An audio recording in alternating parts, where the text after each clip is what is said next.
Ponemos a partir de este momento nuestro cotidiano ejercicio de radio.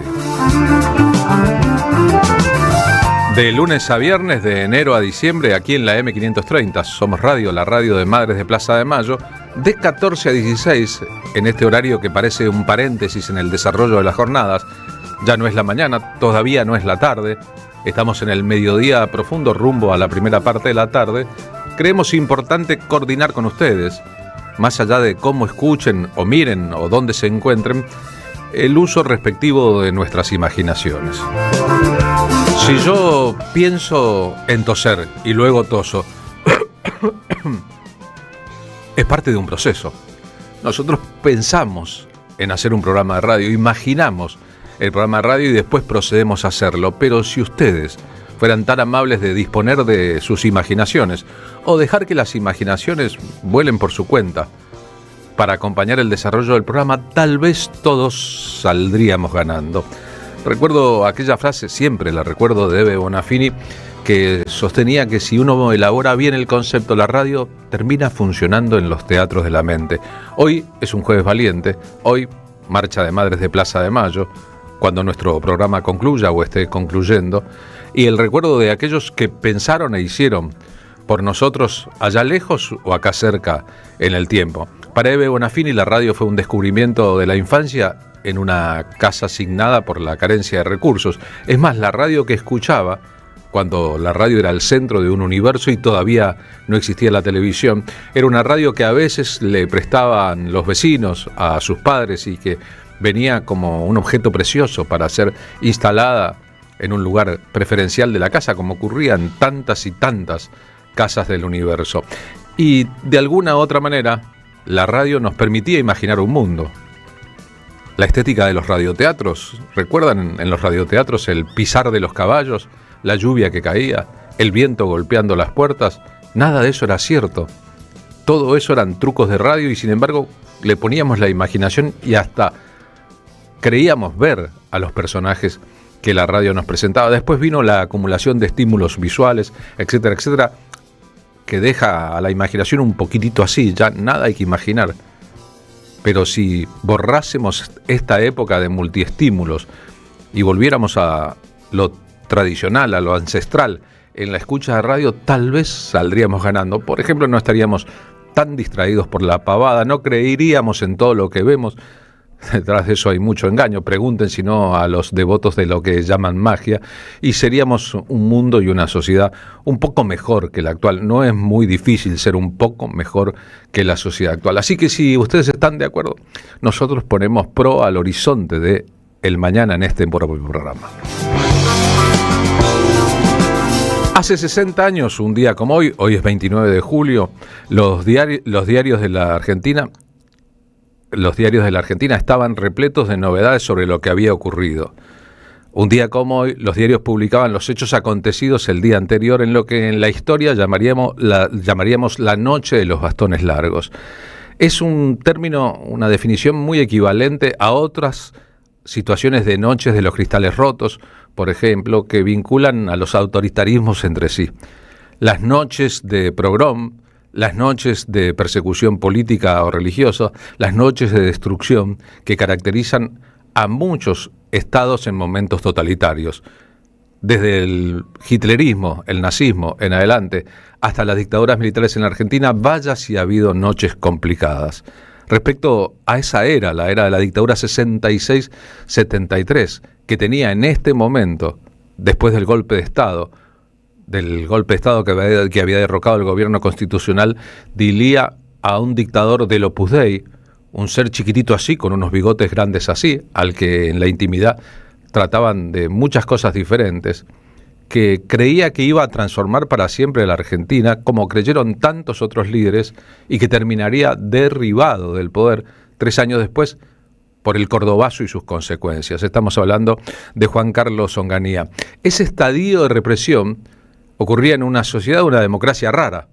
En las elecciones que resultaron con ganadores como Frondizi e Ilía, durante los 18 años de proscripción del peronismo, había cierta normalidad institucional, pero un partido prohibido. Y no solo un partido prohibido, sino el partido que acumulaba la mayor cantidad de votos en la historia, el peronismo. Además estaban proscriptos, perseguidos u obligados a la clandestinidad. El comunismo, el socialismo, el anarquismo era, si se quiere, un modelo de una democracia pensada por los Estados Unidos para que el asunto se resolviera entre dos fuerzas de centro, una más de centro izquierda, otra más de centro derecha y el resto que se amacara. 60 años después, eso no es una cuestión menor, si pensamos la Argentina o la América Latina de hoy. Charly García escribió para el disco Instituciones una canción llamada Juan Represión. Esta es la versión, sin embargo, que grabó en La Lógica del Escorpión, mucho tiempo después. ¿Por qué? Porque esta canción se la prohibió su productor artístico Jorge Álvarez en 1975. No se la prohibió, le dijo, mirá, es poco prudente, pasando lo que pasa en la Argentina, la represión de la AAA, el final del gobierno peronista antes del golpe de Estado, con Isabel Martínez en el gobierno y el brujo López Rega todavía en el poder. Dos de las canciones de Instituciones fueron a parar al arcón de lo que sería descubierto más adelante. Una se llamaba Ejército Loco. Si ellos son la patria, yo soy extranjero. Y otra Juan Represión.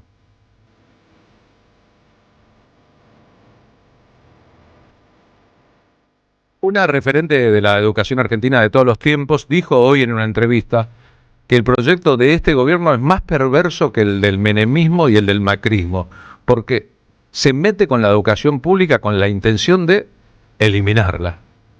No es un asunto solamente de presupuestos. Es un problema ideológico de base. El presidente Milei fue a la asunción de la presidenta de derecha Keiko Fujimori de Perú. Le dieron un premio en una universidad. Obviamente en una universidad de derecha, chiquitita así, que está en el lugar 250 del ranking de las universidades de América Latina. O sea, en calidad educativa, en percepción de los otros, es una universidad que está jugando en la primera D. Y sin embargo, a la UBA, la universidad que está primera en el ranking de las grandes universidades de América Latina, no solo la desfinancia, sino que la insulta.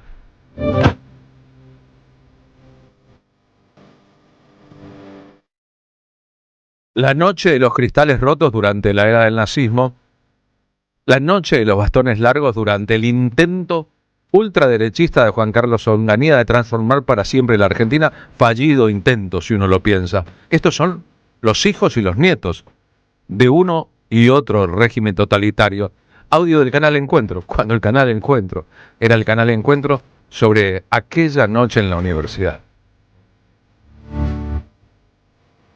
A mediados de 1966, la moral cristiana y conservadora de la Revolución Argentina impregna todos los ámbitos de la vida pública del país.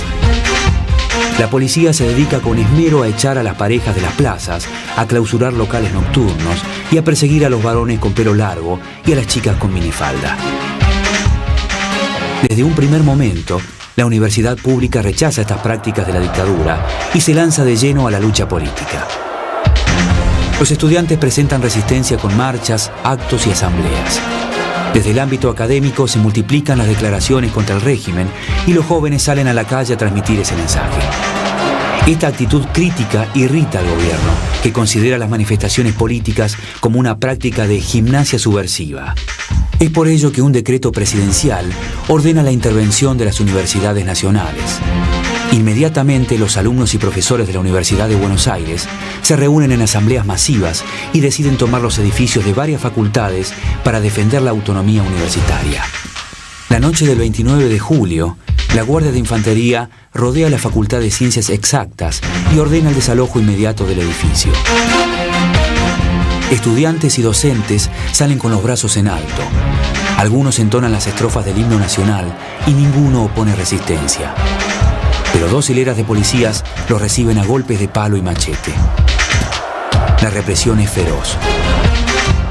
Cientos de estudiantes son detenidos y pasan semanas en comisarías o en la cárcel. Al día siguiente, más de 1000 docentes e investigadores renuncian y muchos deben continuar sus carreras en el extranjero. Aunque las heridas de la represión sanaron con el tiempo, el daño producido a la educación aquella noche, bautizada tristemente como la Noche de los Bastones Largos, fue y sigue siendo irreparable. Para quien piense en estos términos del marco de la batalla cultural, para la derecha, para la ultraderecha, para los autoritarios, tanto la educación pública como la ciencia y la tecnología, como la divulgación de ideas, como la industria editorial, como el periodismo, son el enemigo o el refugio que encuentra el enemigo para enmascararse. La ciencia es subversiva, la educación pública es subversiva, la salud pública es subversiva porque igualan, porque nos hacen pensar en una sociedad en que todos tengamos los mismos derechos y ni hablar del resto. El ataque actual a las universidades, el ataque actual a la ciencia, a la comunicación, al periodismo, a la inteligencia de una sociedad tiene que ver con los mismos parámetros, solo que en una era distinta y con otras metodologías. Escuchen a Onganía, aquel dictador que se creía eterno, diciendo que, bueno, en el fondo trató apenas de un hecho policial. Saben que por la autonomía universitaria la policía no puede entrar a las universidades y entró. Saben que el éxodo de científicos que contaba el informe de Canal Encuentro derivó en un oscurantismo muy prolongado y en hechos como que personas que luego ganarían el premio Nobel o serían César Milstein, muy importantes en el mundo de la ciencia para todos en otros países, se fueran de la Argentina desalentados por aquel gobierno que es exactamente lo que buscaba, desalentar como a todos los que piensan diferentes. Bueno, la noche de los bastones largos, usted no va a creer, fue un hecho policial. ¿De dónde colijo esto? El ministro mío, y lo digo porque estoy cierto de que es así, ¿no? El ministro mío no sabía absolutamente nada de nada, el ministro del Interior. El subsecretario o el secretario tampoco sabía absolutamente nada. El jefe de policía había recorrido las universidades y no había encontrado, es decir, no se topó con escándalo alguno. ¿Cómo sucedió la cosa? La cosa sucedió a través de lo que sucede normalmente. Digo normalmente porque es bastante seguido que sucede. Que la policía en un momento dado, si no tiene un estricto control de sus jefes, o si lo tiene, es muy violentada, actúa fuerte, ¿no? Este señor que habla con esa relajación, que después parecía, como tantos otros, un abuelito bueno, en realidad era un dictador temible. Cuando hablamos de la dictadura 76-83, hablamos de una dictadura genocida. Esta entonces parece una dicta blanda, porque no generó un genocidio, pero vaya si era una dicta dura. ¿Saben que estaba prohibido besarse en las plazas, por ejemplo? ¿Saben que usar pelo largo, de esto habla la marcha de la bronca, equivalía a que una persona terminaba en un coafer de seccional, así escribió Miguel Cantilo? Es decir, te cortaban el pelo de prepo los policías. ¿Saben que todavía no existía lucha armada en la Argentina en el 66? Que la lucha armada, cuando apareció, tal vez fue una consecuencia de estos gobiernos. Contestar con la violencia de abajo a la violencia de arriba.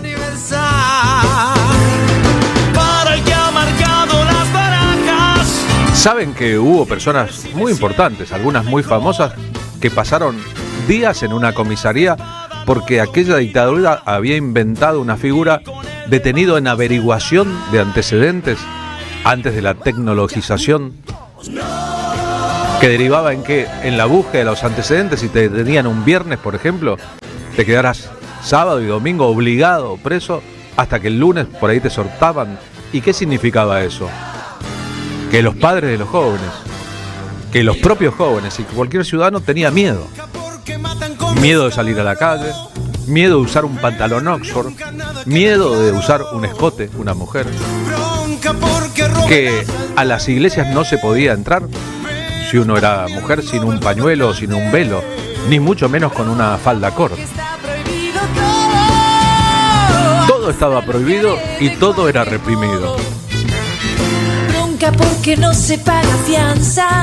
Y mientras tanto la sociedad rural aplaudía. Y Estados Unidos prestaba toda la ayuda posible al régimen. Ese es el marco real de la noche de los bastones largos. No fue un hecho aislado, fue parte de una política de Estado. Los que mandan tienen... Enrique Martínez Pasa, sí, con ese doble apellido, era el ministro del Interior de Onganía. A diferencia de su jefe, que decía fue un hecho policial, diría la verdad. Consideraban a la educación pública las trincheras de una guerra donde se ocultaba un enemigo. Las universidades públicas son un foco de disolución ideológica, una trinchera más de la Guerra Fría, un frente interno donde se oculta el enemigo. Es mejor tener el pelo libre. Curiosamente son las mismas cosas que dice el impulsor de la educación privada y resultado de ella, Javier Milei.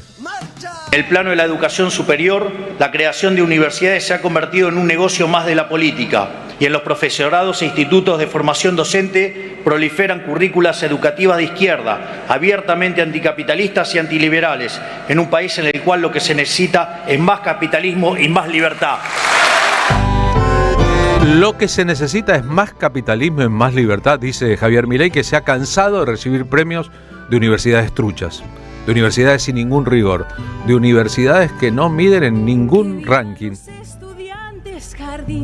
Y sin embargo, con esta harina de la sociedad es que hay que cocer el pan del futuro.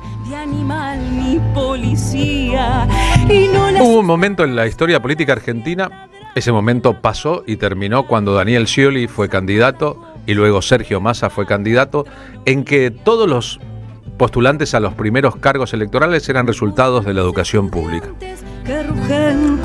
de la calidad y el nivel de la educación pública de la Argentina.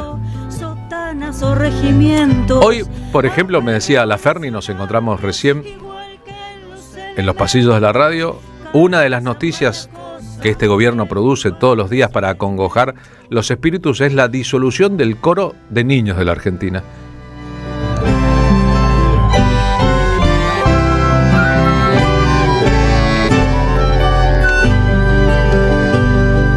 Cualquiera que haya ido a una escuela primaria, secundaria o a la universidad pública sabe exactamente de qué se trata. No son centros de adoctrinamiento político, ni muchísimo menos. Son centros en que se enseña a pensar. Y tal vez esa sea la cuestión principal. Pensar, que es un trabajo, un oficio. Hay que dedicarse a pensar, hay que dedicarle tiempo a pensar. Incluye autonomía, no la repetición de los cánones del resto. Y produce ciudadanos con espíritu crítico. La ultraderecha y la derecha han dado un paso más adelante. ¿Recuerdan que durante el gobierno de María Eugenia Vidal en la provincia de Buenos Aires y Macri en la presidencia de la Nación se cuestionaba la creación de universidades, pero bajo otro concepto? Varios de ellos, de esos funcionarios, pasaron por las universidades públicas y también las privadas. El concepto era, bueno, hay demasiadas universidades y todos sabemos que los pobres nunca terminan las carreras. Ahora es una cuestión más radical y más vinculada al pensamiento militar que Onganía expresaba con la noche de los bastones largos. Son centros de adoctrinamiento ideológico, dicen muy respetuosamente. Y entonces hay que acabar con esas universidades. El ahogo económico es una parte del plan. Porque para llevar adelante este plan, que no es bajarle los sueldos a todos o desalentar a los alumnos respecto a que vayan a clase, sino terminar anulando la educación pública y su carácter igualatorio. Es decir, que aquellos que retroceden al siglo XIX para encontrar parámetros y citan a Alberdi o a Sarmiento, en realidad están más atrás en el tiempo que aquellos que idearon la educación en la Argentina, aunque parezca mentira. Y vaya si están produciendo en las calles y en las universidades de manera distinta, mucho más simbólica, sus noches de los bastones largos. Caramba, esa mala cosa, viva la literatura.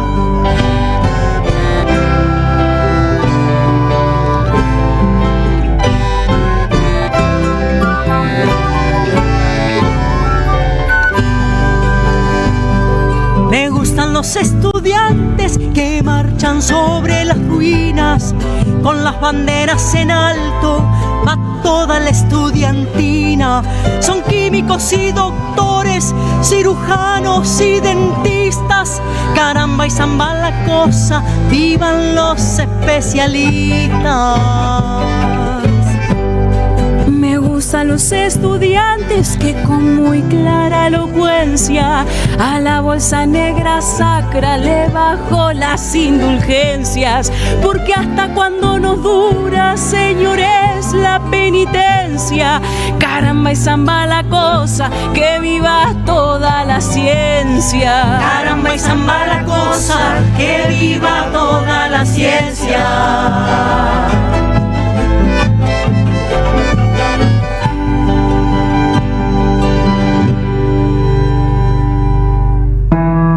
Somos memoria, somos radio. Carlos Polimeni, en la tarde de la 530. 14:31 de esta tarde de Jueves Valiente. Marina Glesser, ¿cómo va? Buenas tardes. ¿Cómo va, Carlos? A pie, como todo ciudadano a pie, acá estamos en este Jueves Valiente, como bien lo llamas. Me gusta el concepto de ciudadanos de a pie, ¿no? Porque somos ciudadanos de pie cuando la grúa nos acarrea el auto. hay ciudadanos en avión, hay ciudadanos en helicóptero, hay ciudadanos con auto permanentemente. El ciudadano a pie ve otras cosas, pero cuando uno es ciudadano de pie y ve la dinámica de la calle, ¿no? Se da cuenta de que a veces la vida en las sociedades es un infierno. Cuando uno maneja un auto se da cuenta de lo mal que circulan los motociclistas o los colectiveros o los taxistas o los motociclistas, pero cuando es motociclista se da cuenta de lo agresivo que son con los motociclistas o con los ciclistas, los taxistas, los automovilistas y los colectiveros. Cuando es colectivero se da cuenta de que el resto es un desastre y que uno tiene que... Todo así, ¿no? Como si esto fuera un caos gigantesco que nadie pudiera ordenar, pese a que existe cierto orden empírico y práctico en la circulación por la vía pública. El gran ordenador social es el trabajo. También hay que ver cómo tratan a estos seres insectificados que son los Uber, ¿no? Y los Rappi y la gente que traslada en estas grandes marcas de economías de plataformas y anda todo el día en la calle. Vengo caminando bastantes cuadras y es realmente impactante cómo se va precarizando la vida y cómo uno va sobreviviendo en vez de alcanzar cierta cuota de dignidad, ¿no? Porque ya no es valor agregado el trabajo formal, digno, con valor agregado, sino más bien un trabajo que, esto que te decía ayer y estos días sucesivos también, de que uno produzca lo que quiere consumir y no alcanza. Esa es la realidad de la mayoría de la gente hoy en la ciudad de Buenos Aires, al menos, porque bueno, este portonocentrismo que también nos obligan a tener, porque bueno, han cerrado Telam, porque es muy difícil acceder a información verídicas y serias sobre el resto de las provincias, no el resto, sobre el total de las otras provincias que tiene nuestro vasto y extenso país, octavo en extensión en el mundo. Estoy mirando en una pantalla de televisión una nota en vivo hoy, hay una cola gigantesca en un edificio público, pensé que era una embajada de gente que quiere un pasaporte, y no, es la altísima demanda en la Facultad de Odontología, donde hay gente que va a atenderse si tiene un problema en la boca, un problema de dientes, de muelas, etcétera, etcétera, porque es mucho más barato y garantiza la universidad pública, los odontólogos de la universidad pública, los que allí atienden, en calidad en el servicio. ¿Y cuál es la letra B de eso aquí en el centro de la capital federal? Que para muchas personas que pagan o pudieron pagar prepagas o que tienen obras sociales, les cobran aparte, independientemente del canon mensual que paguen, o que vaya a parar a la cuenta de su obra social si no es una prepaga, la atención de un dentista, porque se considera que es una atención cosmética, como si fuera una cirugía plástica. Y no, la salud bucal es muy importante de cuidar porque, bueno, puede traer consecuencias graves. Exactamente, y dolores... insoportables. ¿Hay algo peor que el dolor de muelas, Carlos? No hay.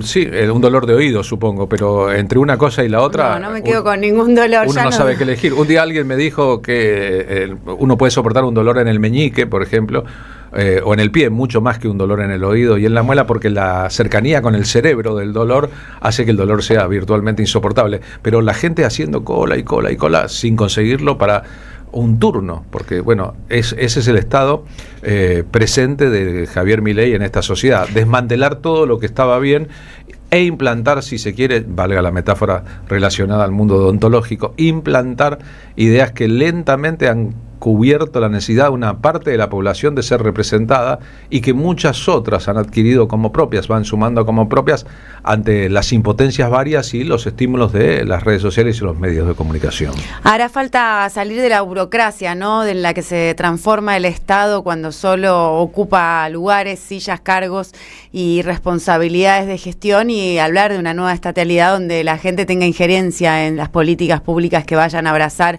la reconstrucción de esta destrucción total del Estado. No sé si sabés que hoy hay una cadena nacional, el anuncio del shutdown, ¿no? Shutdown de Milei, que copia las políticas trampistas en esta desesperación del imperio norteamericano, si todavía se le puede llamar imperio, al emergente asiático de China, y con la paura con la que Occidente cree estar defendiéndose de algo que todavía no parece suceder, ¿no? Que las invasiones bárbaras. Pero chinas, digamos. En todo caso, en términos económicos hablando, claramente está tratando de posicionarse para, como con angurria, agarrar todo lo que pueda, volver a transformar a Latinoamérica en su patio trasero, esas imágenes ideales o idealistas con las que crecimos al fragor de la construcción democrática de estos 50 años, ¿no? Que tenían que ver con no se puede ser el que no te usa, ¿no?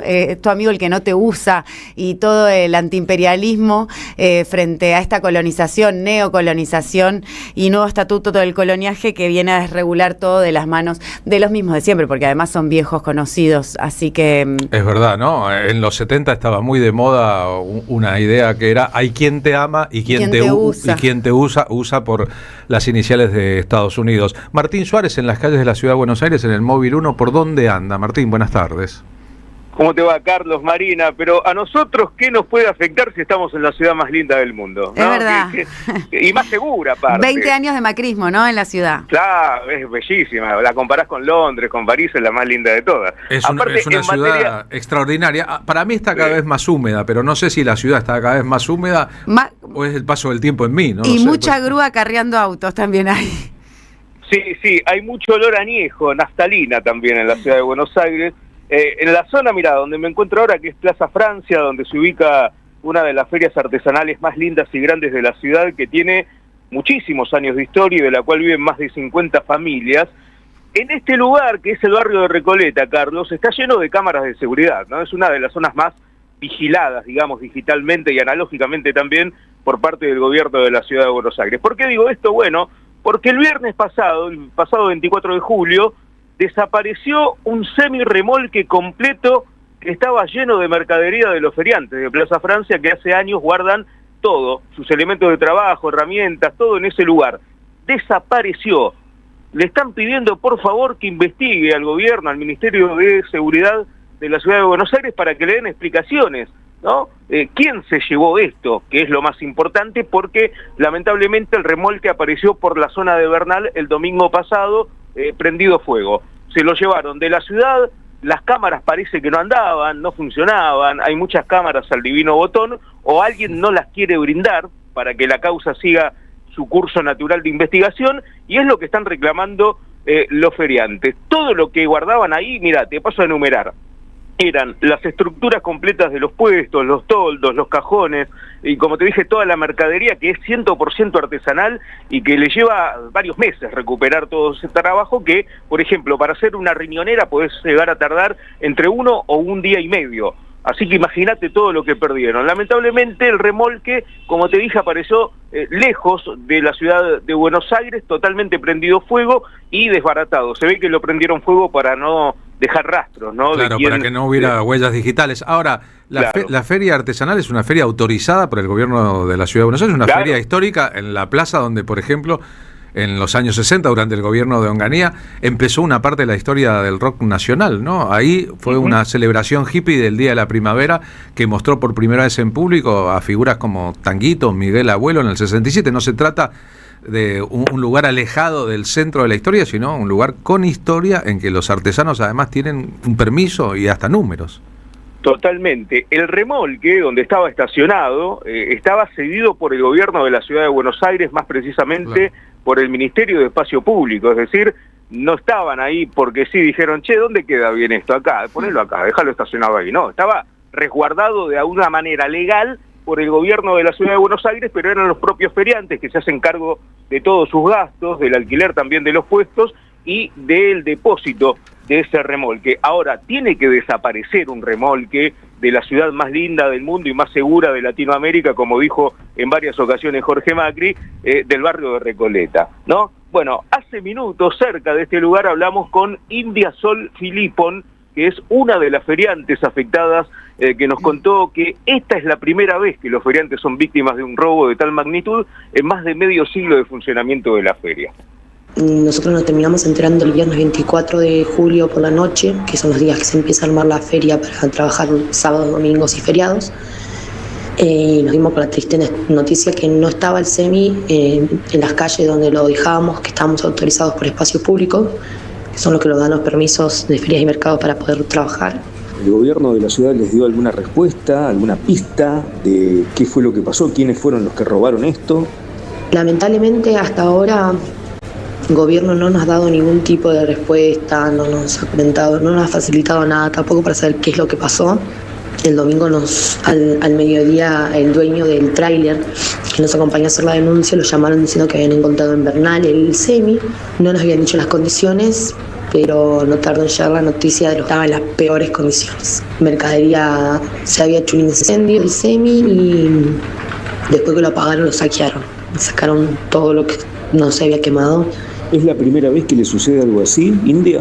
¿Les robaron en otra ocasión la mercadería?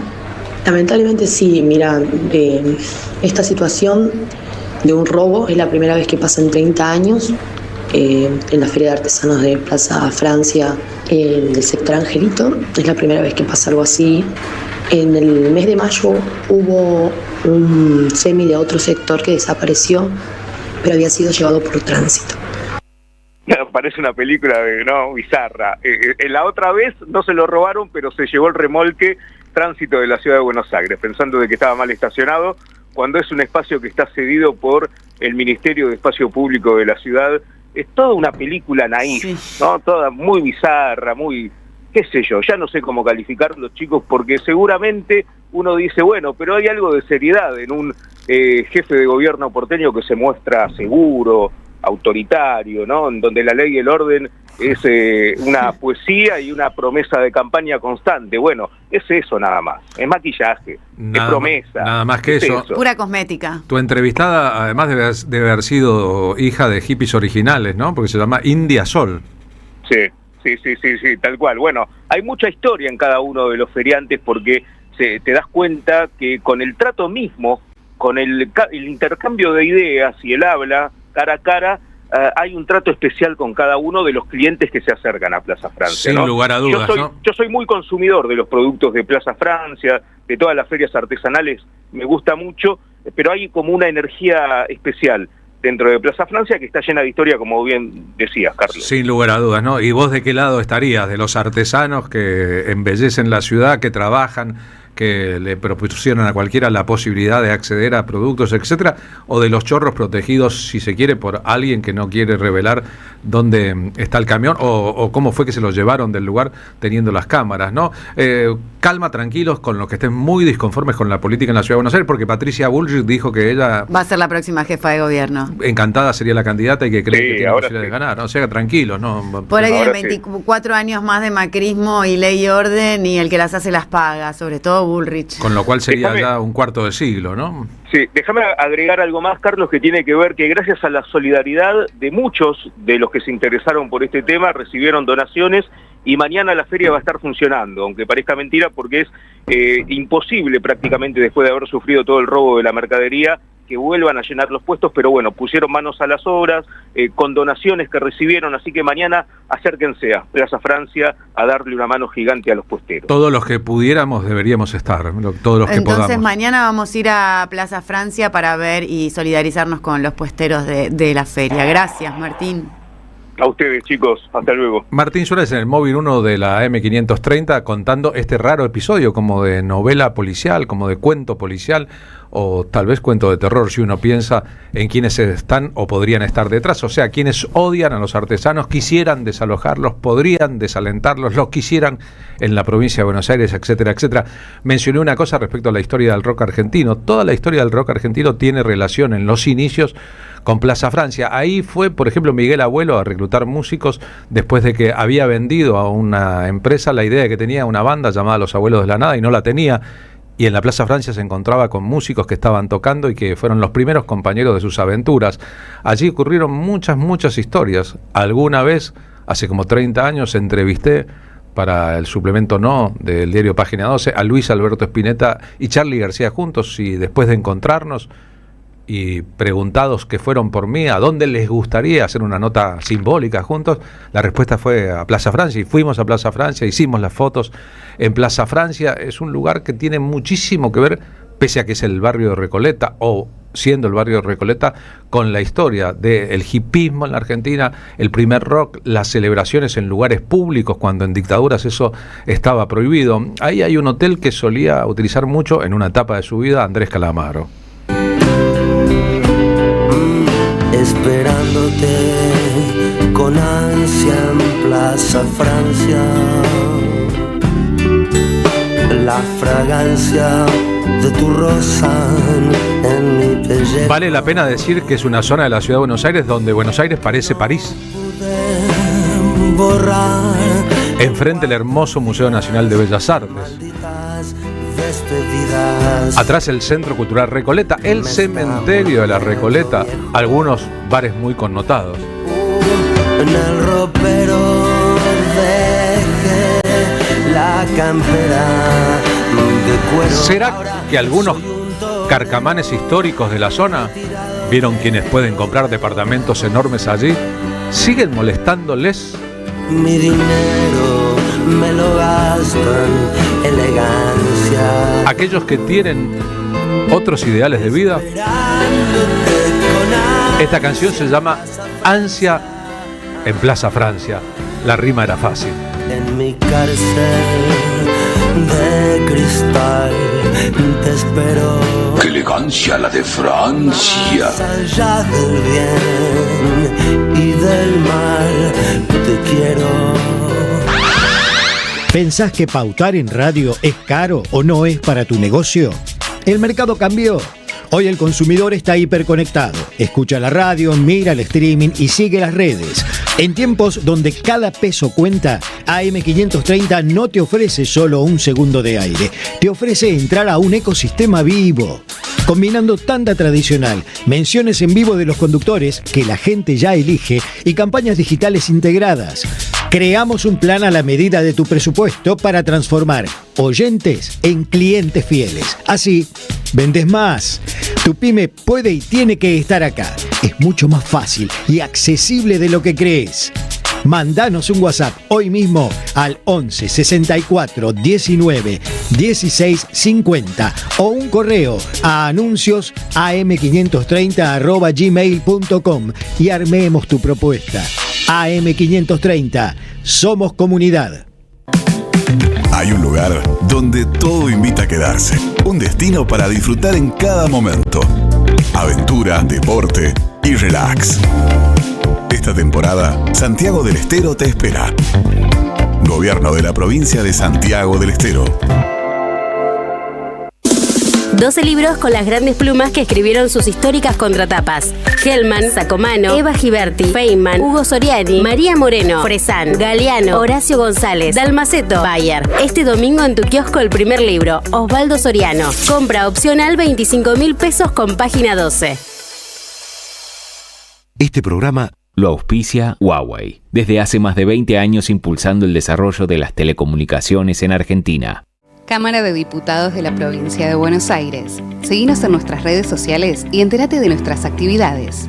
Encontranos en X como @HCDiputados, en Instagram, Facebook, YouTube y TikTok como Diputados BA. También podés visitar nuestra página web y suscribirte a nuestros canales de difusión en WhatsApp y Telegram. El sabor que te acompaña es Café Bantú.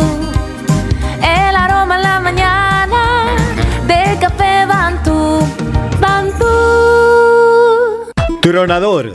Agua mineral, botellones y dispensers para el hogar y la oficina. Hacé tu pedido al 4201-2627 o mandanos un mail a info@aguatronador.com.ar. Tronador, agua de mesa envasada. 12 de octubre 632 en Avellaneda. ¿Apostar la plata de tus viejos? No da. ¿Apostar todos los días? No da. ¿Perderte la juntada? No da. ¿Viciar con las apuestas? No da. Si conoces a alguien que tiene problemas con las apuestas, dejarlo solo no da. Llama al 0800-222-5462. Gobierno de la Provincia de Buenos Aires. Te esperamos en el Centro Cultural de la Cooperación Floreal Gorini para disfrutar de teatro, danza, música, espectáculos para las infancias, conferencias y presentaciones. Podés compartir un rico café o leer un buen libro en la calidez de nuestra planta baja. Recorre nuestra agenda en www.centrocultural.coop y seguinos en las redes sociales. Comprando las entradas con tarjeta Cabal Crédito o Débito accedes a un 50% de descuento. Centro Cultural de la Cooperación Floreal Gorini, Avenida Corrientes 1543, Ciudad de Buenos Aires. Una experiencia cultural y cooperativa.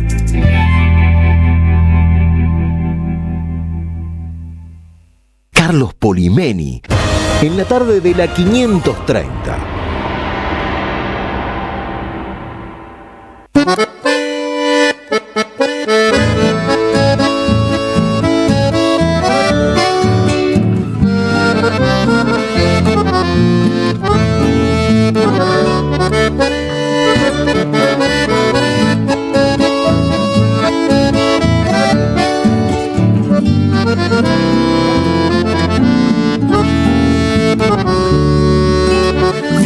Descalzo del monte, su estirpe costera se traza al pasar. Viene surcando lagunas, esteros y lomas de su Paraná. Viene empujando la luna, su sombra le endulza el viejo tapé. Mientras alarga su espera, va primaveras, otro amanecer. Ahí va, entre hojas frescas, ahí va, duende de la siesta. Tal vez su pequeña figura se vuelva fruta en un naranjal. Ahí va, dejando una huella, ahí va, vivo en una estrella. Y vuelve a nacer con el tibio sol amarillo Coembuyá.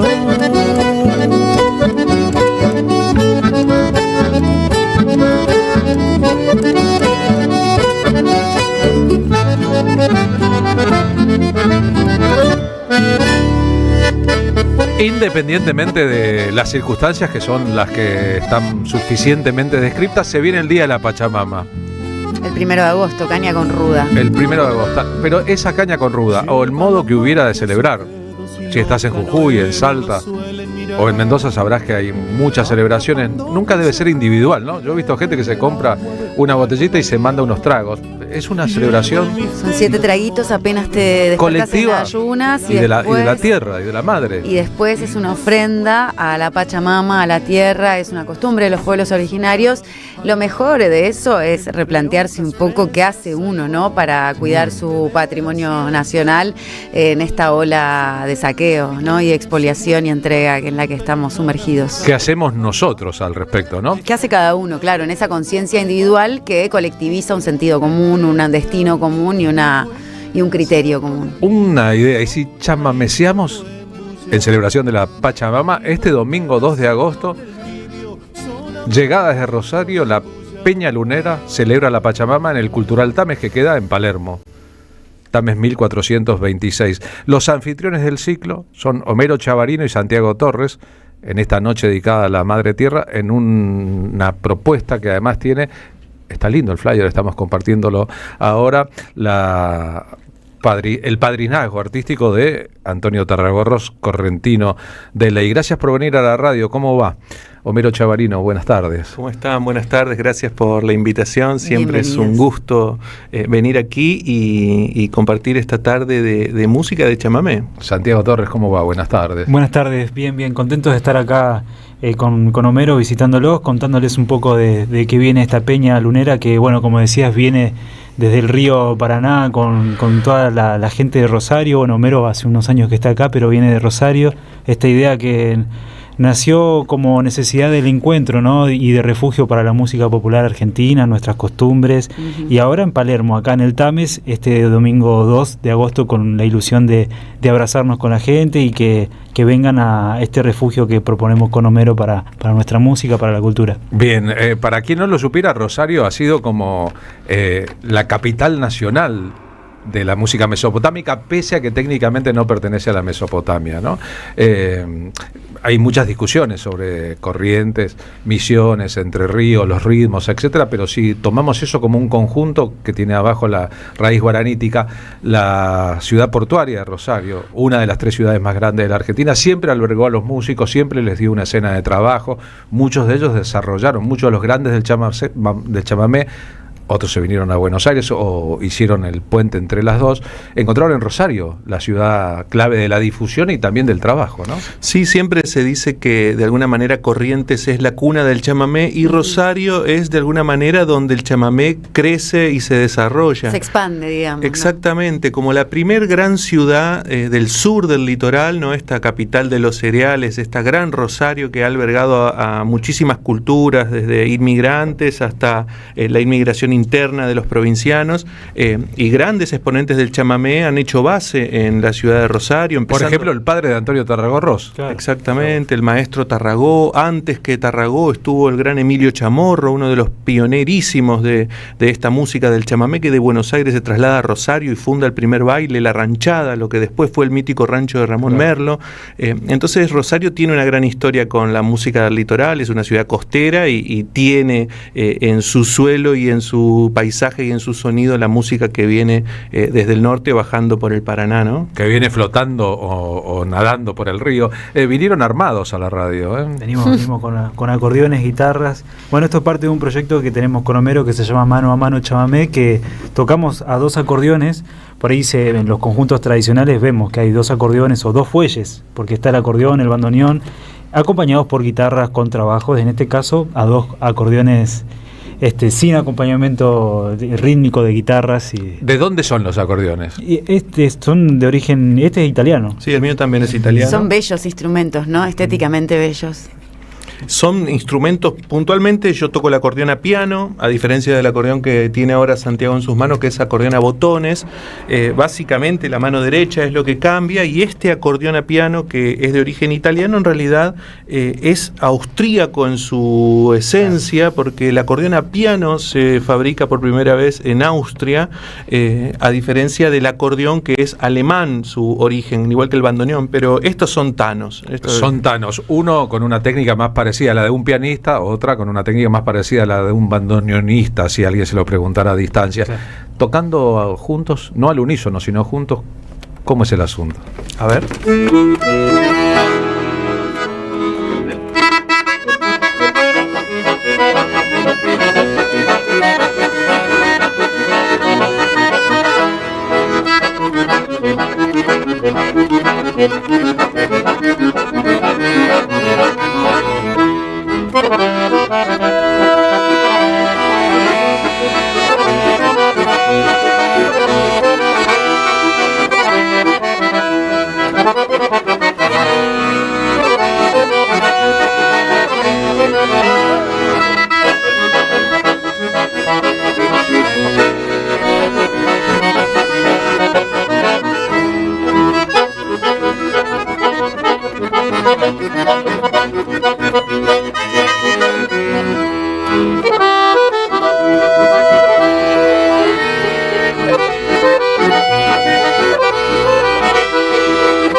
Homero nació en Santa Fe, Santiago nació en la provincia de Buenos Aires. Hay una anécdota que se atribuye a Chabela Vargas, que era costarricense, pero se convirtió en un símbolo de la canción mexicana. Alguna vez le dijeron, usted se hace tanto la mexicana, pero es costarricense. Y contestó, ¿no? los mexicanos nacemos donde queremos. Y bueno, sí, uno nace donde quiere, ¿no? Hay gente que anda diciendo ahora, siendo hincha en el fútbol de Argentina después del Mundial, bueno, los argentinos podemos nacer en Bangladesh, también en cualquier otra parte. Vos naciste en Santa Fe, pero te criaste en Paso de los Libres. Sí, así es. Nací en la ciudad de Santa Fe, siempre costero, porque siempre viví a orillas de un río, por suerte, primero cerca de la laguna Setúbal en Santa Fe, del río Paraná, y después en la costa del río Uruguay, en Paso de los Libres, también una zona muy chamamecera y donde nace una de las escuelas acordeonísticas más importantes del chamamé, que es la Escuela Montielera de Ernesto Montiel, uno de los grandes exponentes del chamamé correntino, aquel fundador del Cuarteto Santa Ana, junto a Isaco Abitbol, aquí en la ciudad de Buenos Aires. El bandoneonista Isaco Abitbol. Exactamente, por eso siempre muy cruzado todo, ¿no? Porque hablamos de Corrientes, también hablamos de Buenos Aires, hablamos de Rosario, el chamamé de alguna manera con un gran territorio, el chamamecero, porque los chamameceros se han movido por distintos lados y han dejado sus semillitas en distintos lugares. Bien, tal vez un Maradona de la historia del chamamé y del acordeón, Raúl Barbosa. Totalmente. Nacido en la provincia de Buenos Aires en una familia de ancestros guaraníticos, pero no había aprendido a hablar nunca el guaraní, terminó aprendiéndolo con una profesora francesa en París. Y él decía, bueno, no tuve la oportunidad de hablar guaraní en mi casa porque mis padres me lo reprimían, ellos hablaban, pero a mí no me querían hablando guaraní. Y cuando me establecí en París, ahí pude retomar el asunto y aprender guaraní, pero con una francesa. Y porque hay una gran historia también con eso, ¿no? Digo, claro. La lengua guaraní ha sido de alguna manera borrada después de aquella cruenta guerra de la Triple Alianza y querer borrar todos los vestigios de la cultura guaraní del Paraguay. Entonces hay una generación que se perdió el guaraní, digo, una lengua que venía siendo la lengua madre.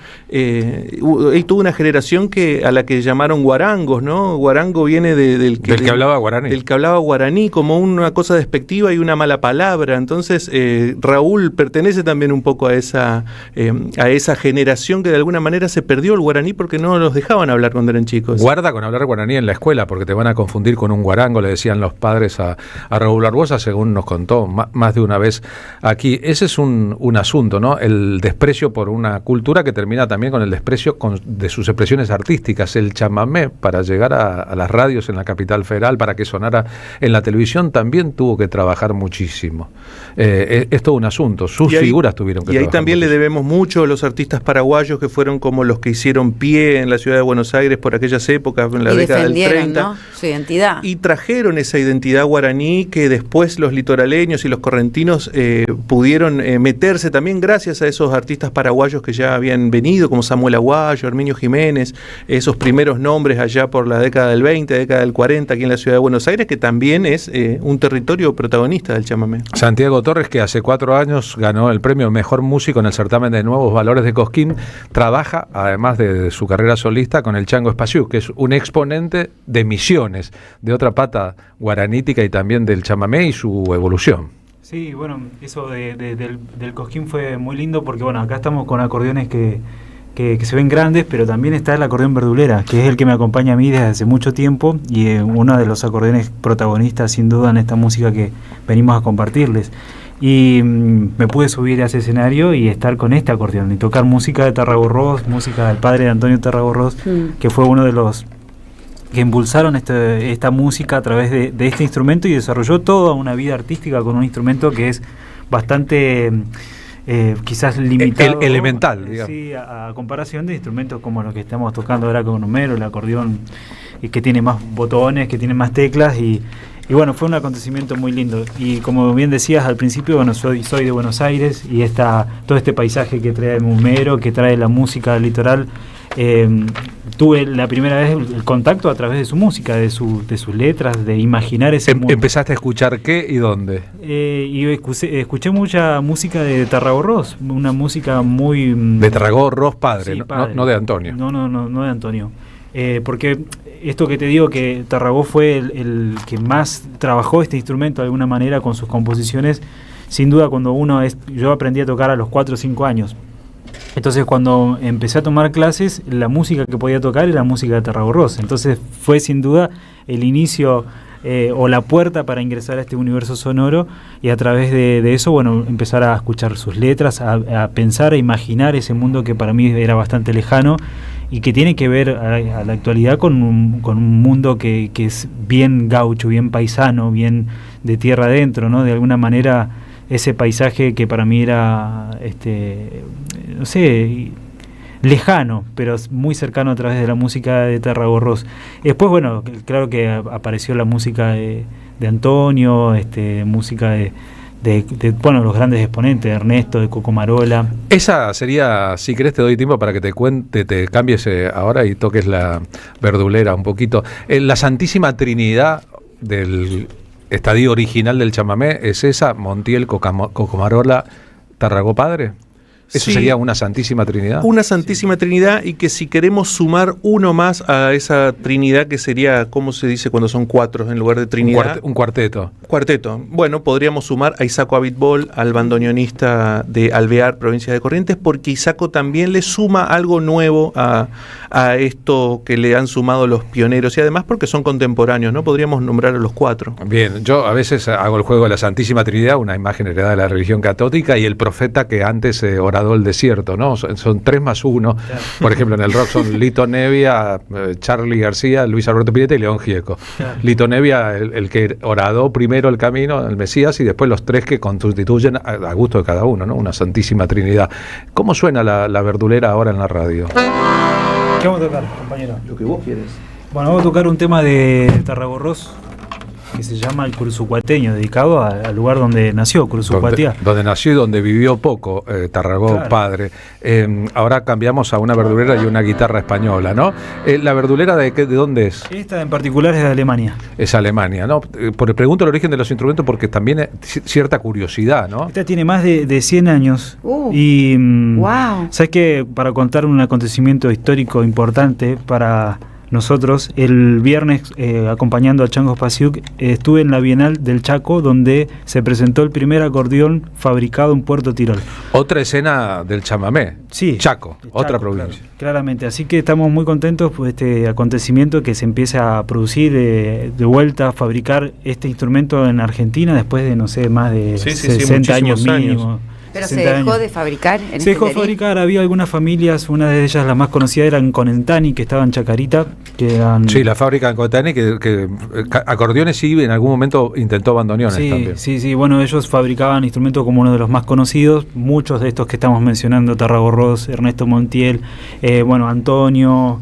Muchos, Barbosa, tenían instrumentos que fabricaba esta familia en Chacarita. Hay una película documental incluso sobre eso. Sí, exactamente. Si no, uno para traerse un acordeón tenía que traérselo directamente de las fábricas de Europa, en Italia, en Alemania, así que... Conseguir que alguien lo trajera. Totalmente. Todo un asunto. Y ahí ahora se empezó a hacer este proyecto de una escuela fábrica de acordeones, copiando también o trayendo la idea de Renato Borghetti, que es un acordeonista del sur de Brasil, claro, que desarrolló una fábrica escuela, porque fabrican el instrumento, capacitan a los luthieres y también dan clases de este acordeón verdulera.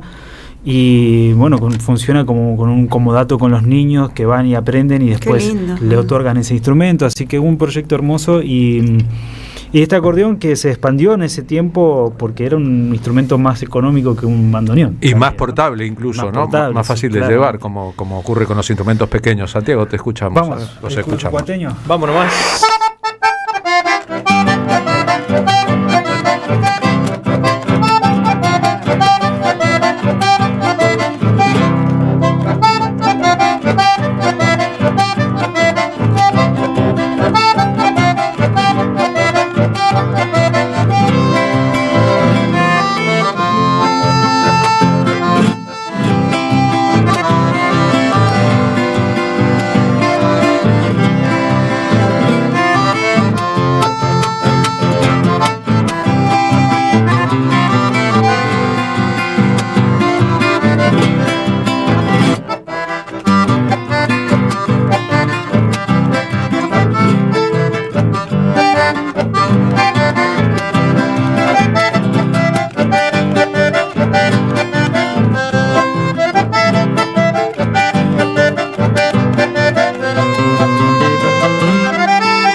Como Marina se salía de la vaina por bailar recién, es verdad.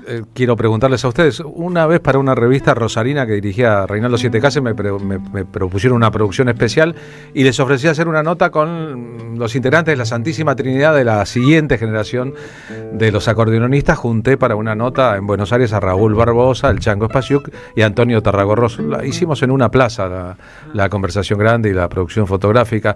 Era un problema porque Barbosa se distraía mucho con los pájaros. Se quedaba escuchando los pájaros y mirando los pájaros y pensando en términos budistas en la naturaleza. Y ahí se planteó el asunto de que como se baila el chamamé en la capital federal y en algunos lugares, es un subproducto de una película que inventó un baile del chamamé que no es exactamente el mismo de los territorios. En la peña de ustedes, en La Lunera, ¿cómo baila la gente el chamamé? Creo que vale aclarar también que el chamamé es una de las pocas danzas folclóricas argentinas que no tiene coreografía, ¿sí? O sea, uno puede bailar el chamamé libremente. Por eso les pregunto. A diferencia de la chacarera o de la samba, que sí tiene figuras de la danza, el chamamé... Que están escritas además las figuras. Exactamente. El chamamé no la tiene, entonces es como un poco más libre. Hay como muchas formas distintas de bailar el chamamé. La mujer con la cola para afuera y un eso... poquito agachada, con la cola para afuera. Hay algunos bailarines que flexionan mucho más las rodillas y están más como a la altura de la gramilla, como le dicen allá, como más agachaditos cerca del suelo. Hay también, depende el estilo del chamamé, cómo se baila el chamamé. No es lo mismo el chamamé cangué, que es como el chamamé lento y melancólico, ese chamamé más del estilo de Cocomarola, que el chamamé quireí, que es el chamamé de Tarragorros, picantito, más picantito, que se baila más como a los saltos, por ahí. Entonces el chamamé... Hay que ver también de dónde vienen los bailarines, ¿no? Claro. O sea, muchos los costeros bailan mucho más con relación mirando al río, digamos, como esa cadencia que de alguna manera se va dibujando con una canoa y demás. Ese mundo de los bailarines está muy latente con todo esto que dice Homero. Pero acá en la Lunera tienen que venir a moverse. Si invita a moverse, no hay problema, como usted quiera. Les cuento de La Lunera en el Cultural Tames este domingo, a partir de las 19, por la tarde, digamos, hasta que las velas no arden. Tames 1426 en Palermo, que tiene los anfitriones que están aquí presentes con nosotros, músicos, bailarines, narradores orales y público en general, en torno a una jam, a una improvisación de música popular que tiene además micrófono abierto, guitarreada y baile. ¿Se lanzan los espontáneos a decir glosas, a decir cosas? Sí. Estamos ahí, el espacio está abierto para aquellos que quieran sumarse, levantando la mano, porque así salió la otra vez, ¿no? O sea, ¿cómo es? Voy. No hay que decir aro, voy. Como en el folclore cuyano. ¿Alguien quiere cantar? Yo. Venga. Claro. También decir que no se cierra solamente la música del litoral, la Peña Lunera está abierta a las expresiones folclóricas o de la música popular. En su totalidad, pasa de todo en la Peña Lunera, suenan chacareras, suenan gatos, suenan zambas, suena tango. Yotis, rajido doble, digo, porque a veces el chamamé se chupa todo y hay otros ritmos litoraleños muy importantes. Totalmente, y ya te digo, no solo del litoral, sino de toda la extensión de la República Argentina. Es interesante lo que sucede porque se encuentran como muchas voces y muchas manifestaciones distintas, gente que viene del conurbano bonaerense, gente que viene aquí de Capital Federal, provincianos que están acá que siempre necesitan un poco de su dosis de música popular y de encuentro, ¿no? Creo que eso iba, provincianos y coprovincianos que quieren reencontrarse, ¿no? Un poco con y que lo necesitan, ¿no? Hay algo en la sangre que te dice, necesito encontrarme con mis pares, con ese código común que tiene la cultura popular y la Peña Lunera de alguna manera nace con ese fin. Eso que escribió Teresa Parodi para la melodía de Antonio Tarragorros en El cielo del albañil, ¿no? El tipo que está arriba en un andamio y extraña Corrientes. Y a veces suena un chamamé en la radio y cree que están en su propio territorio. Y que viaja automáticamente, ¿no? Cierra los ojos y está como en aquel campo junto a la landa, como dice la letra, ¿no? Sí. Es hermoso eso, lo que logró Teresa y lo que lograron con Antonio en esa canción, de alguna manera...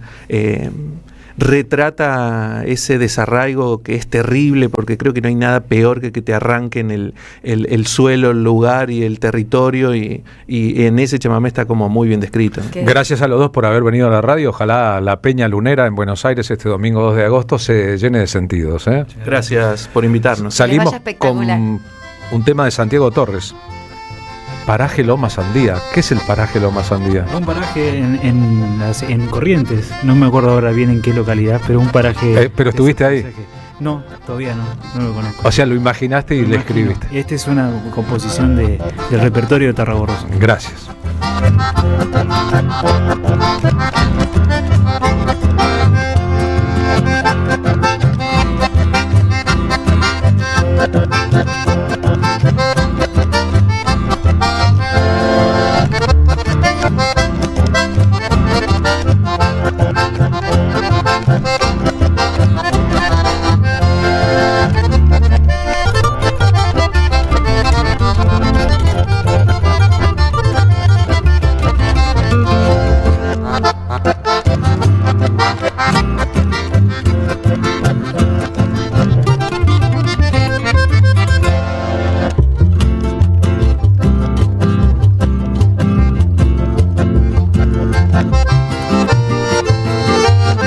Auspician La Tarde con Carlos Polimeni.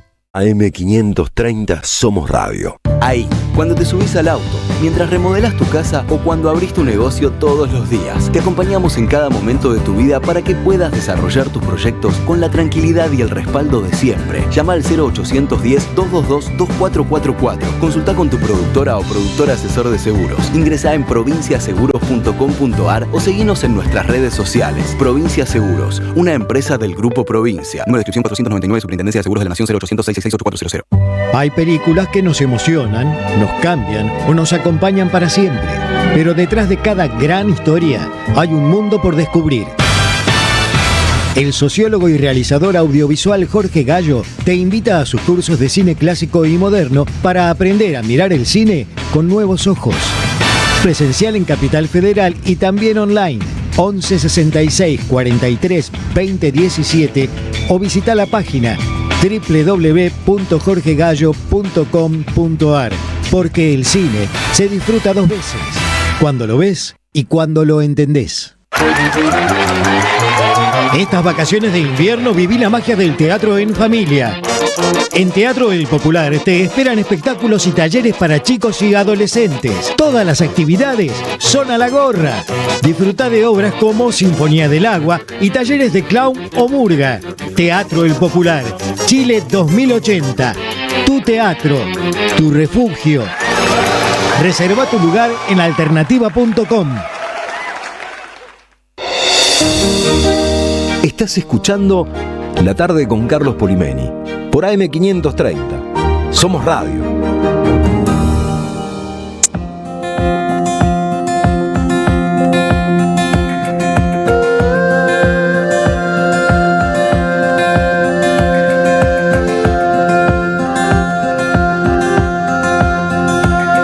Las calles que dejamos, los días que no vuelven, la vida que nos mira pasar.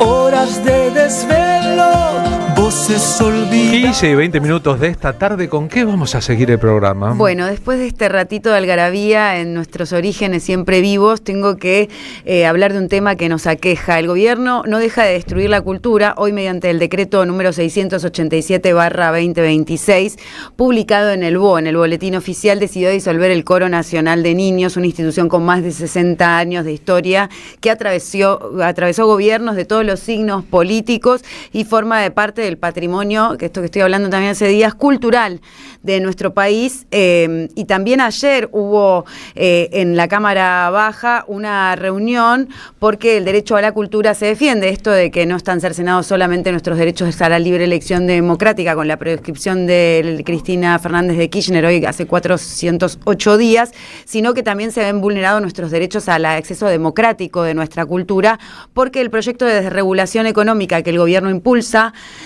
ante el Congreso tiene consecuencias negativas para numerosos sectores de la cultura. En el ámbito cultural busca dejar la producción, la circulación y la diversidad de nuestros bienes culturales libradas exclusivamente a las reglas del mercado. Y vos sabés, no solo Perón decía, ¿no?, que si los estados no regulan en favor de las sociedades, los grandes consorcios lo hacen en perjuicio de las mismas. Entonces avanza sobre 3 leyes fundamentales que debilita el fomento del libro y la lectura al eliminar los principales principales instrumentos de participación, o sea, nos quieren burros e ignorantes, también y su financiamiento, deroga la ley del precio uniforme del libro y con eso favorece la concentración económica y pone en riesgo la cadena del libro. Bueno, todas las cadenas de valor se ven muy afectadas por don Federico Sturzenegger.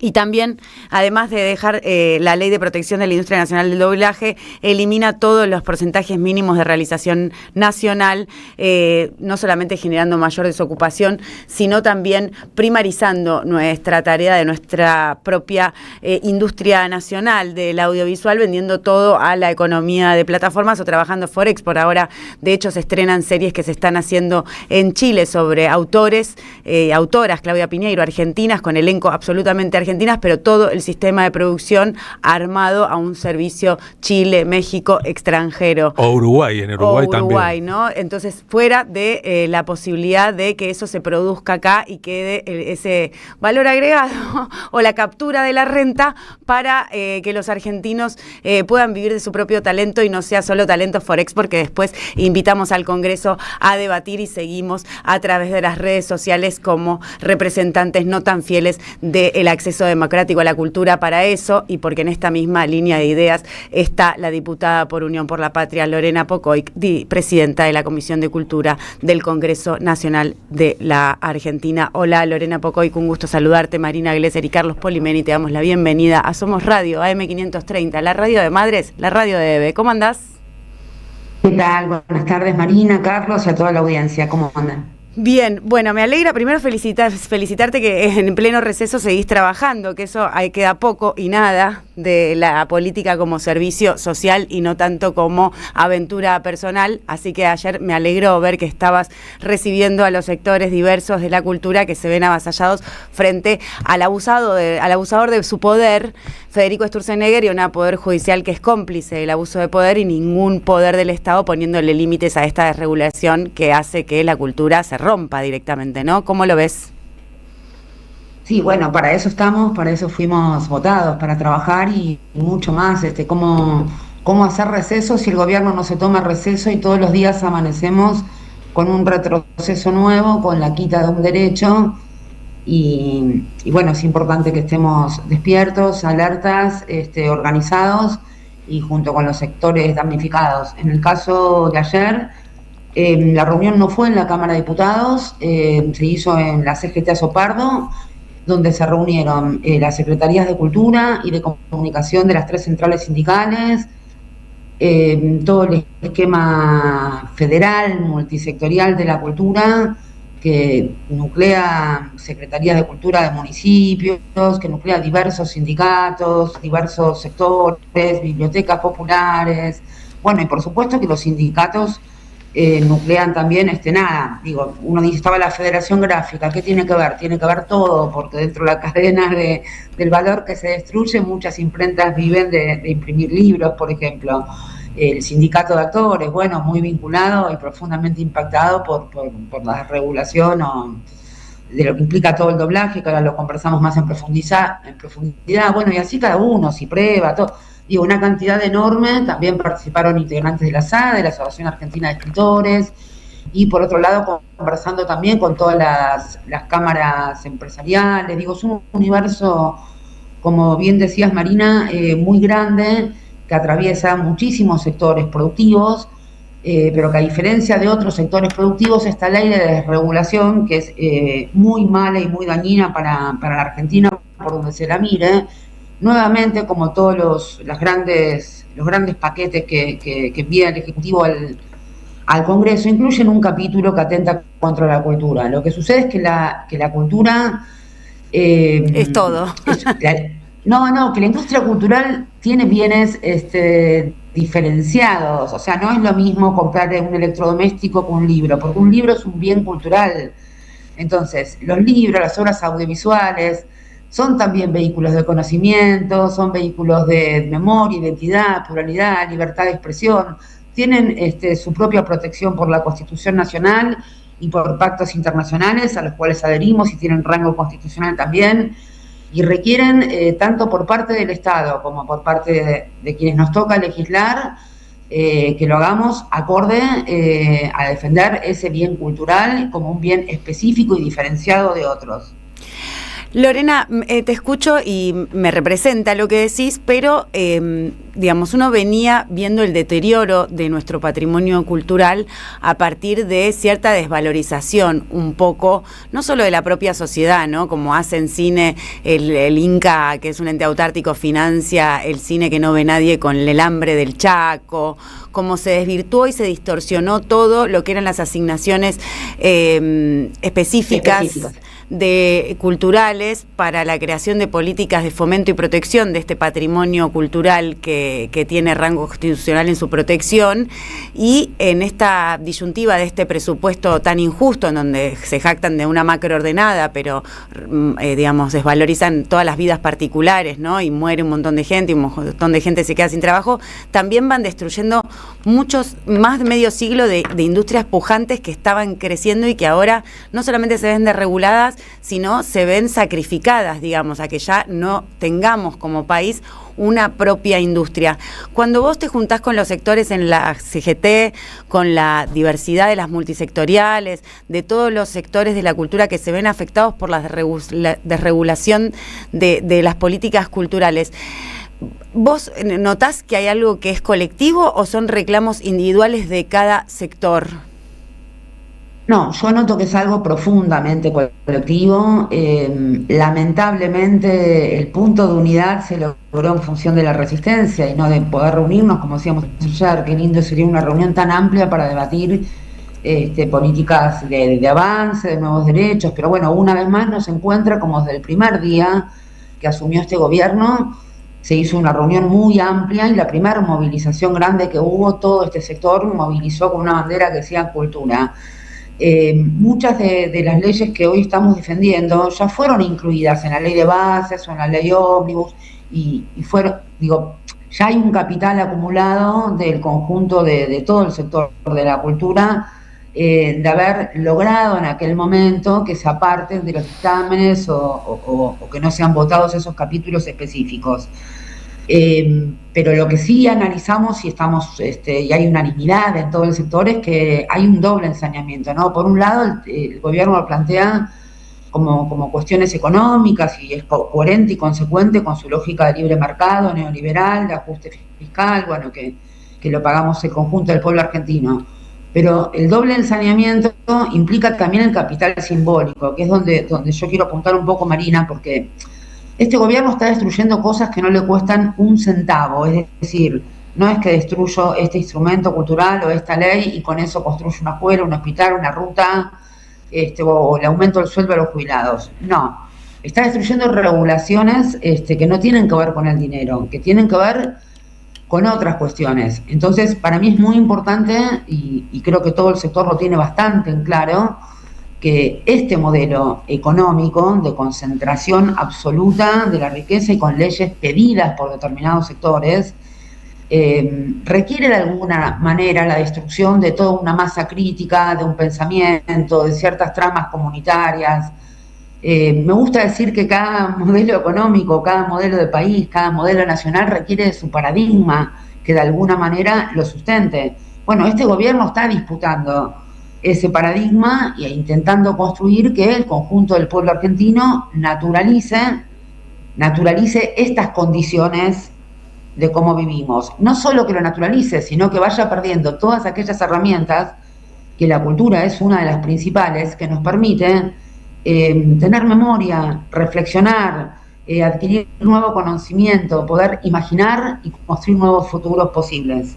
Entonces, el ensañamiento va por los dos lados, va por vaciar, desfinanciar, subejecutar presupuesto, maltratar a nuestros artistas, pero también tiene que ver con algo mucho más de fondo, que es destruir una arquitectura cultural democrática construida durante muchos años, con muchas leyes que fueron muy debatidas, muy impulsadas por cada uno de los sectores a través de estos más de 40 años de democracia, y que en muy poco tiempo vemos un avance de destrucción que es realmente alarmante.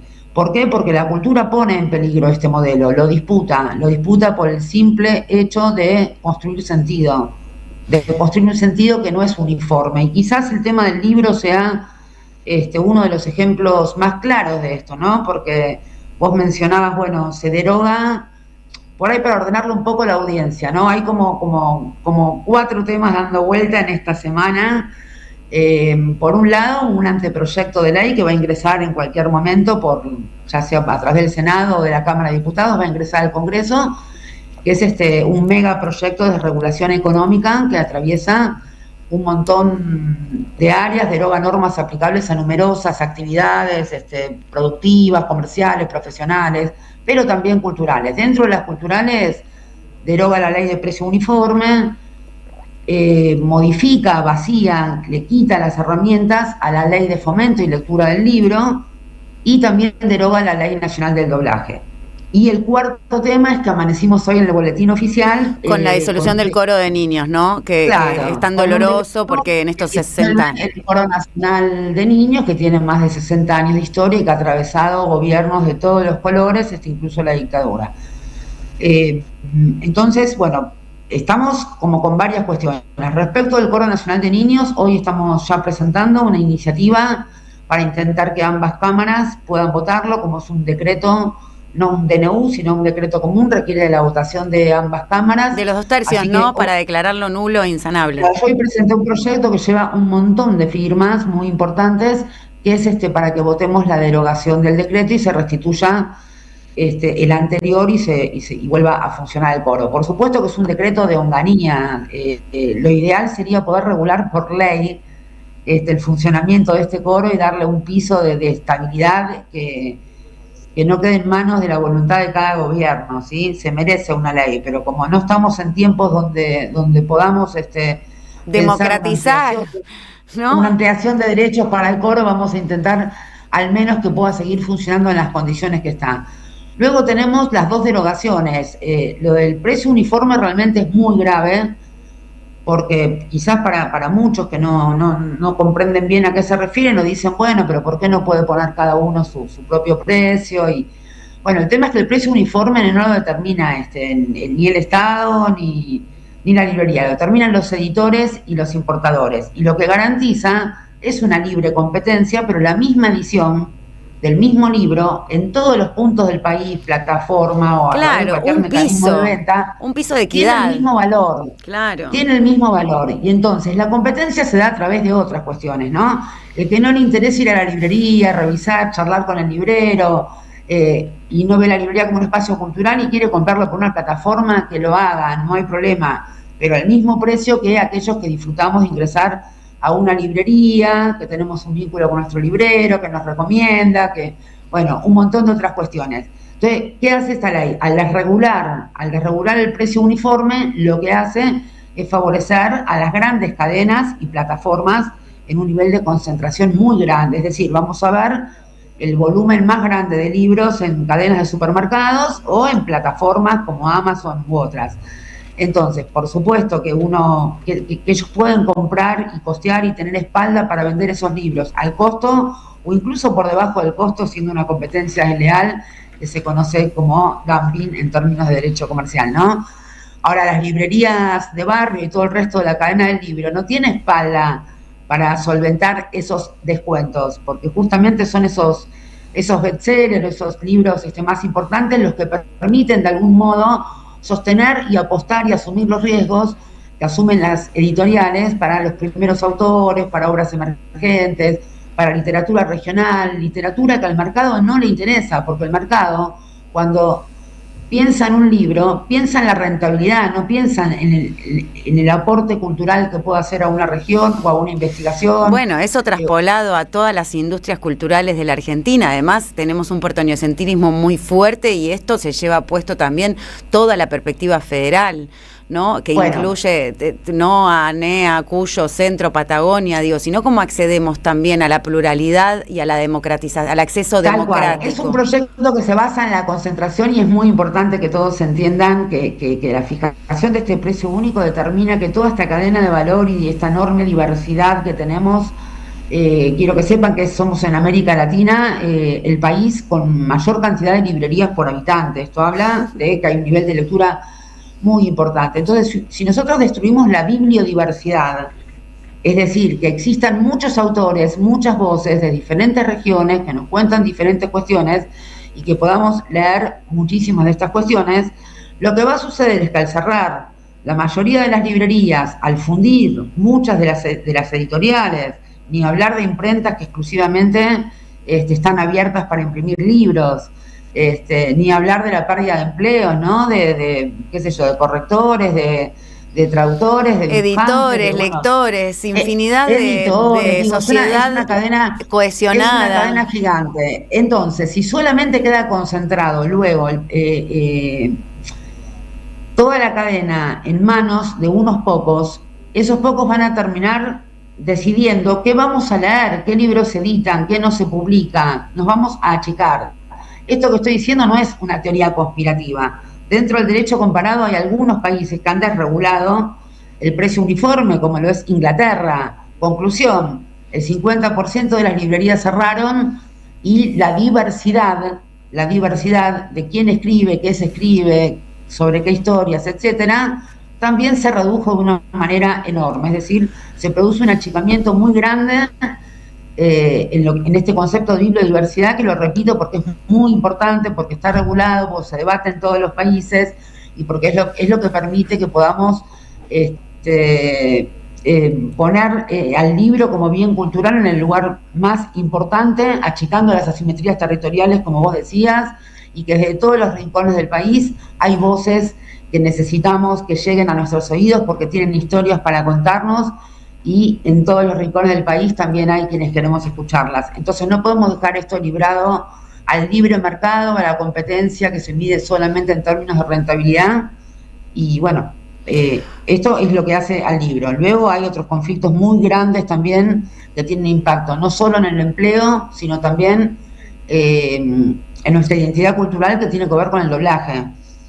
La ley actual, que es la que el gobierno quiere derogar, plantea un piso mínimo de doblaje de trabajo argentino, ¿sí? Sí. Donde trabajan actores, actrices, intérpretes, hay estudios completos, hay una cadena de valor de conocimiento acumulado de toda esta industria enorme, y permite aparte que escuchemos ese castellano doblado de un castellano argentino, donde nos reconocemos en pantalla en esas voces. Bueno, entonces hay dos factores. Una, la destrucción de toda una cadena, no solo de empleo, sino de conocimiento acumulado, que es muy difícil de reconstruir. Y por otro lado, un factor identitario que lo reconocemos cuando escuchamos en español otras series y hay palabras que a nosotros no nos representan lo mismo que en otros países traducidas en castellano. Nuestra forma de voceo, nuestro lunfardo, es también nuestra identidad y cómo nos vemos en una pantalla y nos reconocemos. Lorena Pocoy, te quiero agradecer toda esta información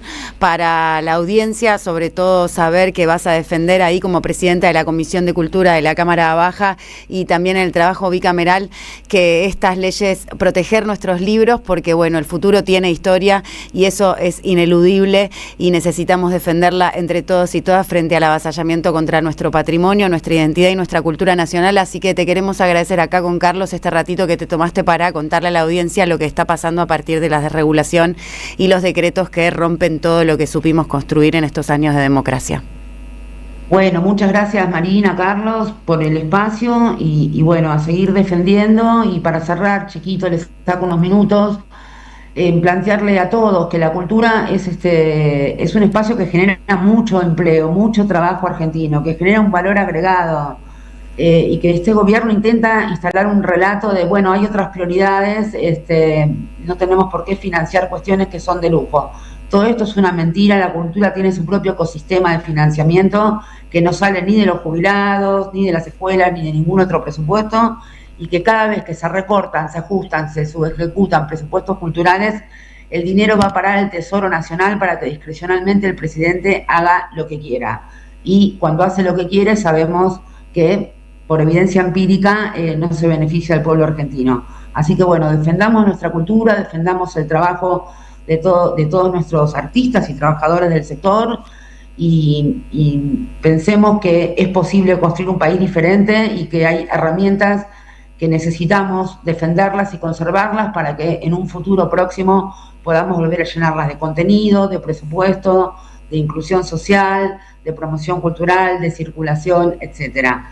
Así que bueno, a defender lo nuestro, porque las leyes nadie nos las regala, y esas conquistas que tardaron tantos años en poder conseguirse no son fáciles de reconstruir. Así que convoco a toda la audiencia a acompañar cada una de estas luchas. Muchas gracias, Lorena Pocoy, mucha suerte y nos estamos viendo. Gracias. Gracias. Y vaya si va a hacer falta reconstruir cuando llegue el momento de hacerlo.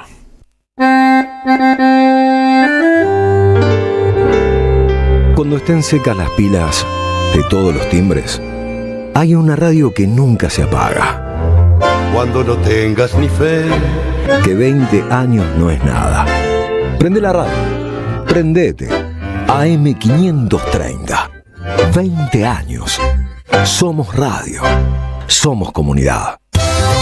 Peroncho. Emanuel Rodríguez llega con un show imperdible de humor, política y catarsis colectiva.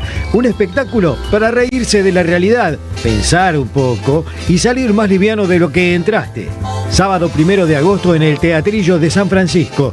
Domingo 2 de agosto en el Teatro Español de Santa Rosa, La Pampa. Reserva tu lugar ahora en peroncho.ar. Invita a AM530 Somos Radio. Manual práctico de oratoria de Rafael Arrastía Mendoza para potenciar el discurso de quienes quieren liderar. Librería Café de Sicus, Alsina 685. Comunícate a @Rafael Arrastía Mendoza. Auspiciaron la tarde con Carlos Polimeni.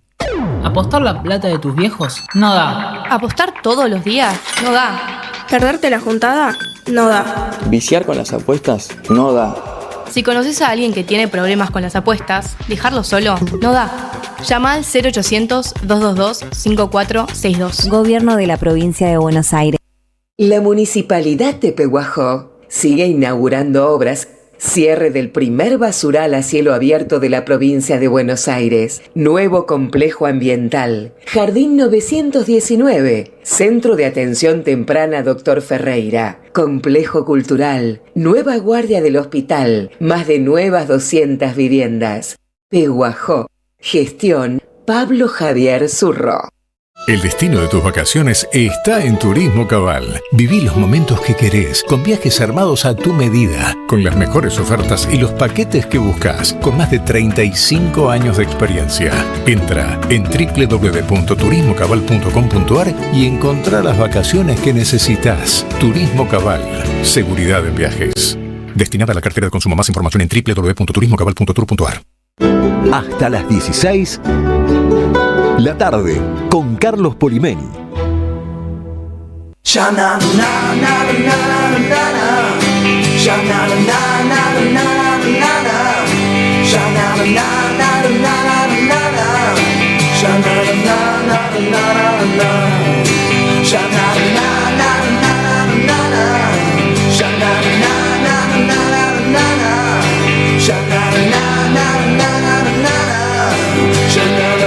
El músico argentino Antonio Viravent se presenta este fin de semana junto a Lolo Micucci en pista urbana en un espectáculo único. Como no nos pudimos poner de acuerdo para que vengan los dos juntos a la radio, le pedí a Antonio que nos grabe un mensaje invitándonos.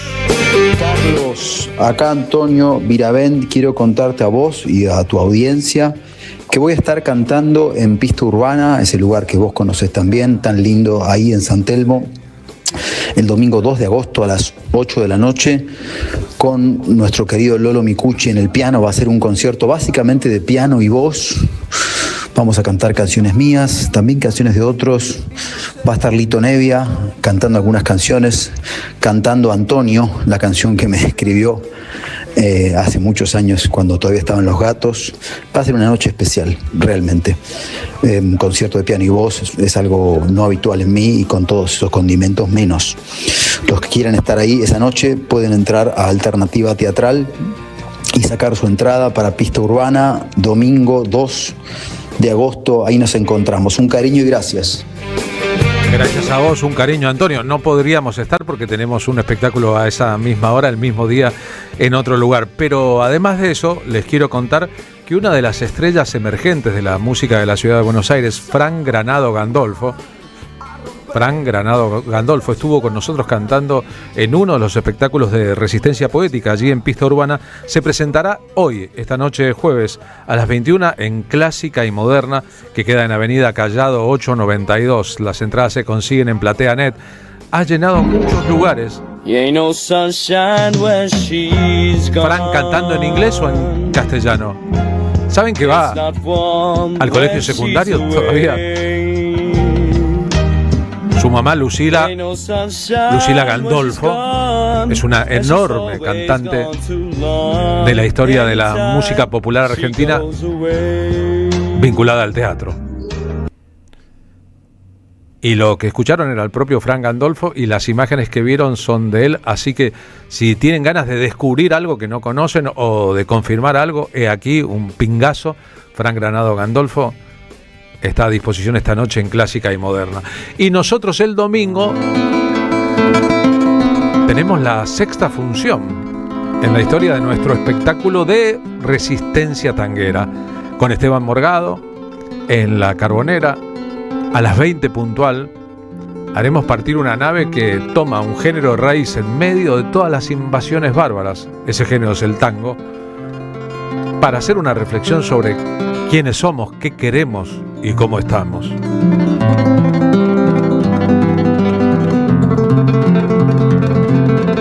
Gracias a todos en La Carbonera y en los medios de comunicación por el interés. Gracias a Víctor Hugo Morales por la recomendación de nuestro espectáculo. Son muchas y muy diferentes las personas que pasan por la sala y encuentran cosas que tal vez no se encuentran tan fácil. Carolina Minela, discípula y protegida de Melita Baltar. Roberto de Carré, el cantorazo de la orquesta Color Tango. Y Maxi Pachecoy serán los cantantes invitados a esta edición de nuestro espectáculo este domingo 2 de agosto. Las entradas se consiguen por Passline. También habrá bailarines milongueros y seguramente una sala llena y repleta de sentidos. Así que si están de acuerdo, dense una vueltita. Les va a aumentar la cantidad de anticuerpos necesarios para tolerar la época que vivimos. Desde acá nos vamos a la Plaza de Mayo. Comienza la marcha 2520 de las Madres. Y compañeros, esta es la marcha 2520 de los jueves de las Madres de Plaza de Mayo.